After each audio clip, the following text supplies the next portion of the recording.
Hello, নমস্কার বন্ধুরা, কেমন আছো সবাই? নিশ্চয়ই খুব ভালো আছো। আমিও মোটামুটি ভালো আছি। দেখো বন্ধুরা, আজকে আমি দুপুরে বানালাম শালুক ডাঁটার নিম পাতা দিয়ে শুক্তো। প্রথমে আমি শালুক ডাঁটাকে ভালো করে জল দিয়ে ধুয়ে পরিষ্কার করে নিয়েছি। দিয়ে একটা একটা করে ডাঁটাগুলোকে হাত দিয়ে কেটে নিয়েছি। কেটে পরিষ্কার করে ধুয়ে আবার ঝুড়িতে রেখে দিয়েছি জল ঝরানোর জন্য। জল ঝরানোর জন্য রেখে আমি খানিকটা লবণ দিয়ে দিয়েছি। লবণ দিয়ে দিলে ওই ডাঁটার মধ্যে যদি জল থাকে তাহলে জলটা বেরিয়ে যাবে।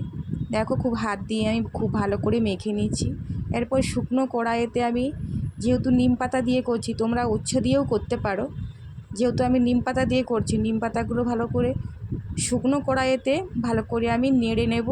দিয়ে ভালো করে ভেজে নেব। শুকনো কড়াইতে হালকা হালকা আঁচে আমি ভেজে নেব।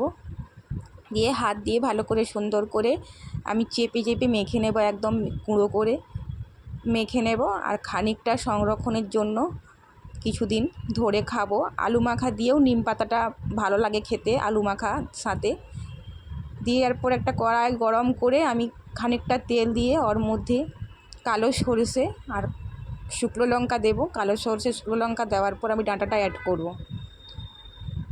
যারা শুক্তো খেতে খুব পছন্দ করো, যারা শুক্তো প্রেমী মানুষ, তারা এই রেসিপিটা একবার বানিয়ে খেয়েও খুব খেতে পছন্দ করে। যারা ডাঁটাও খেতে পছন্দ করো না, শালুক ডাঁটা, তারা এইভাবে একবার বাড়িতে বানিয়ে খেয়েও খুব সুন্দর খেতে ভালো হয়।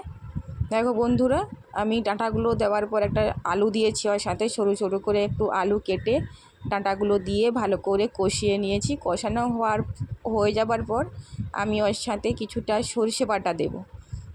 সরষে বাটাটা দেওয়ার পর আমি আরও সুন্দর করে ওটা আমি কষিয়ে নেব। দেখতে দেখতে বন্ধুরা, আমার রান্নার রেসিপিটা ভালো লাগলে তোমরা একটু লাইক কমেন্ট শেয়ার করবে। আর চ্যানেলটা সাবস্ক্রাইবার করে দেবে, যাতে নতুন নতুন আমি রান্নার রেসিপি নিয়ে তোমাদের সঙ্গে শেয়ার করতে পারি।